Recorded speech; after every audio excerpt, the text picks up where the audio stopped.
বিন্নি চালের মিঠাই বানানোর জন্য যা কিছু ব্যবহার করা হয়েছে খেজুরের মিঠাই বানানোর জন্য সেসব কিছুই ব্যবহার করা হবে। শুধুমাত্র একটা জিনিস ছাড়াও, সেটা হলো নারকেল।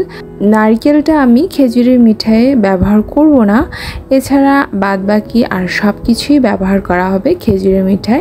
সো প্রথমেই আমি 2 ধরনের তিল ভালোভাবে টেলে নিয়ে এক সাইডে ঠান্ডা হওয়ার জন্য রেখে দিব। তারপর 4 ধরনের বাদাম এখানে আমি ইউজ করেছি।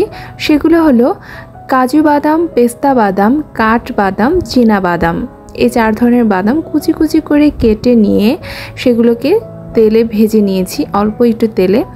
তারপর যেটা করেছি, কিশমিশটাকেও ভেজে নিয়েছি। এরপর এই খেজুরগুলোকে ব্লেন্ডারে ব্লেন্ড করে নিয়েছি।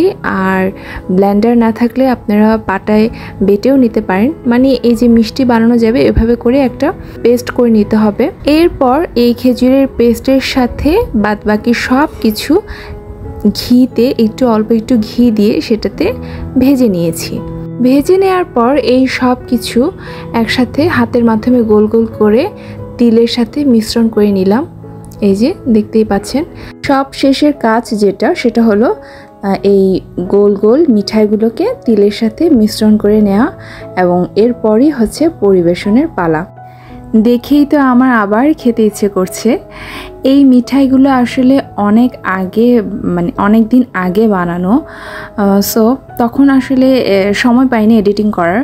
অনেক দিন পর যখন ভিডিওটা রেডি করতে বসলাম, তখন নিজের হাতের বানানো এই মিঠাইগুলো দেখে আবার খেতে ইচ্ছে করছে।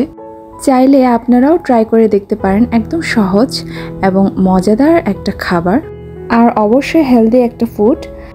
তো সবাই ভালো থাকবেন, সুস্থ থাকবেন, আর ভিডিওটা ভালো লাগলে একটা লাইক, কমেন্ট, শেয়ার করে দিয়েন। বাই।